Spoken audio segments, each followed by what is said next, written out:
Your thoughts create reality, so we're told. Well, your brain creates thoughts. So if you want to create your reality the way you want it, it makes sense to know how to take charge of your brain, doesn't it? In this video, I'm going to talk about some scientific ideas, so buckle up. This is going to be quite a ride.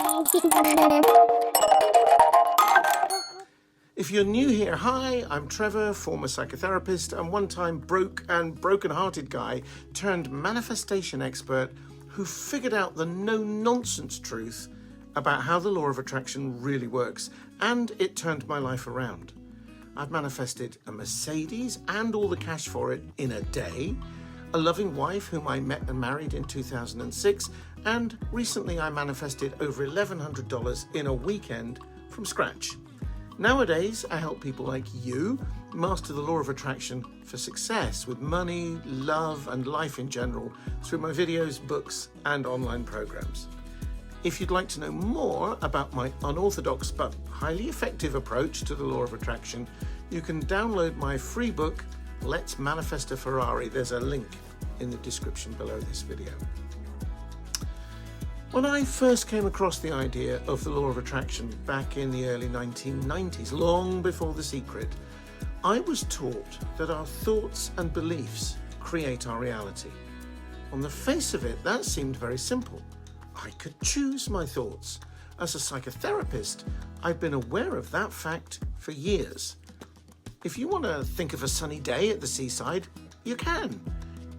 If you've been feeling gloomy, your mood would lift somewhat, even if it isn't actually sunny and you're nowhere near the seaside. Your internal world certainly has an effect on your mood, but the power of that notion is expanded immensely with the law of attraction teachings. Thoughts create reality.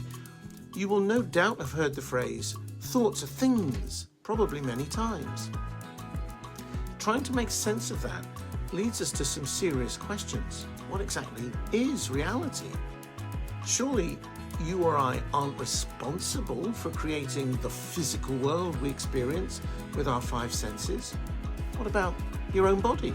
Did you create that? How were you born in that case? And why should you have to die?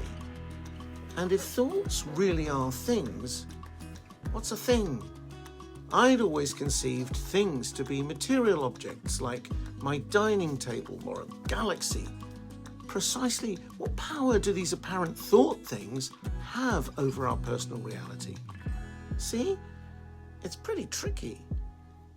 I go deeper into some of these issues in my book, Let's Manifest a Ferrari, which you can download free, as I mentioned earlier. Just click the link in the description.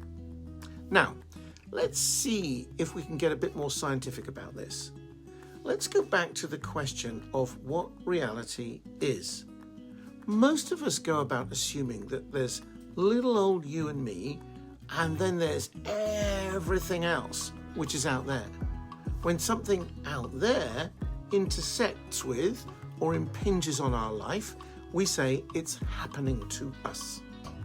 Or, alternatively, when something we want is missing, like love or money, for example, we say it isn't happening to us and we'd like it to be.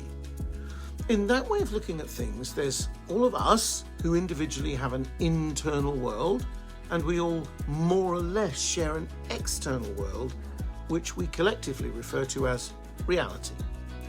When we notice our internal world is off in some way, perhaps it's lacking a lover, for instance, we beseech the external universe, which clearly has everything, to deliver it to us. And unlike prayer, which is another way of asking for help from a higher power, the law of attraction gives us more hope because there are techniques. There's a right way and a wrong way to go about manifesting, we're told. Techniques like visualizations and affirmations are taught all over the place.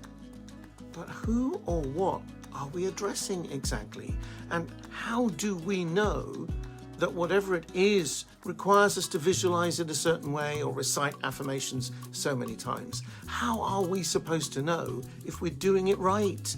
And what kind of sign might we expect that indicates the universe is responding? And how soon can we expect delivery? Now, those questions are rhetorical. I've had hundreds of conversations over the years, and I know there are people who sincerely believe they have the answers, but I've yet to hear anyone come up with anything that didn't leave me just as bewildered as when I began. But that's because the whole premise is wrong.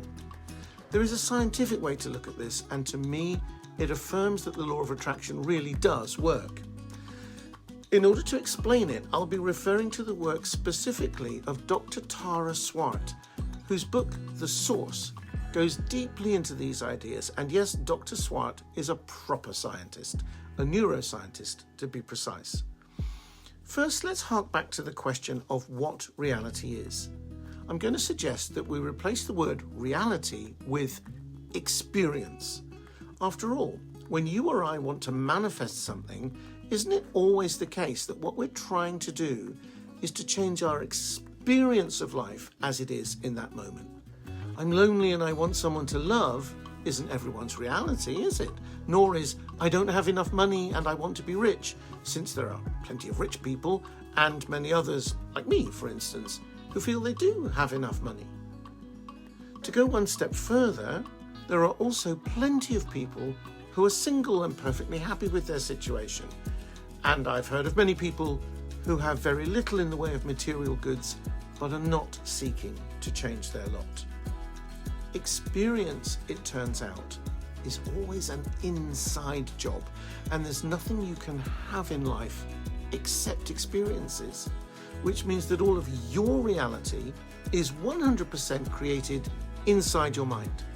Stick with me because this is good news. You're not to blame for bad things happening, so don't worry, I'm not going there. Thoughts are creating your experience moment to moment. But that doesn't mean that your thoughts are magnetically attracting what you want or even what you don't want.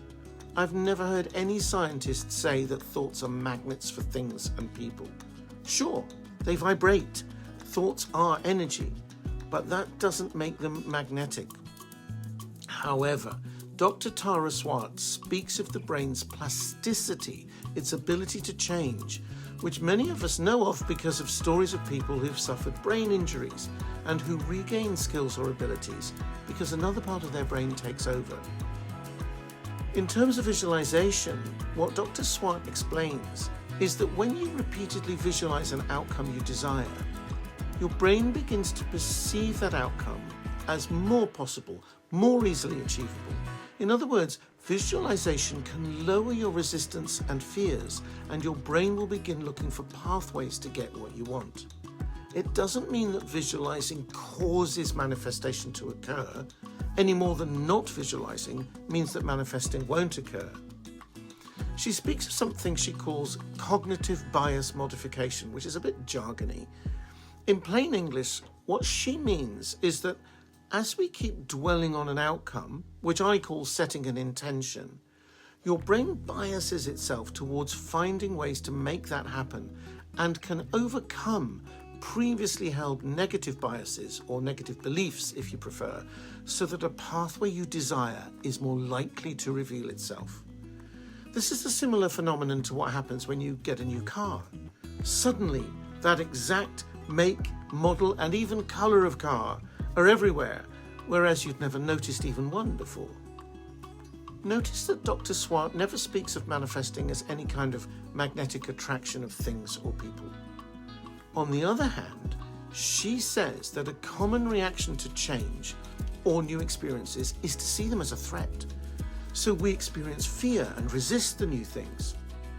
By visualizing or rehearsing new scenarios in our mind, our brain begins to accept the new things as normal and the threat disappears, meaning the pathway to manifesting opens up. In my own work, I speak of change always being towards changing the way we feel. We want to reset the dial to its default setting of happiness, contentment, and peace. Those aren't states we need to pursue, a fact that took me decades to realize, because they're our natural state. Someone asked me recently why I wasn't a billionaire. This was after I'd mentioned that I once manifested a Mercedes. My answer was along these lines. I focused on happiness, I have a wonderful life, a wonderful wife, and enough time and money to do all the things I want to do. To me, that's priceless. We aren't manifesting or magnetically attracting things, people, or circumstances, but our amazing plastic brains can be retrained to find pathways to the happiness and success we want from life, in whatever form. And there you have it. I'll leave a link to Dr. Swart's book in the description in case you want to find out more about the science behind the law of attraction.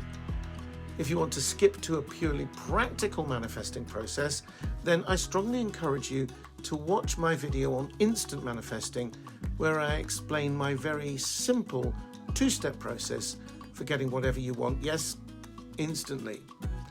It'll make even more sense now you've watched this video. And don't forget, you can get a free copy of my book, Let's Manifest a Ferrari, from the link right at the top of the description below. There's no science in there either, I promise. Thank you so much for watching. Please leave your comments and questions below.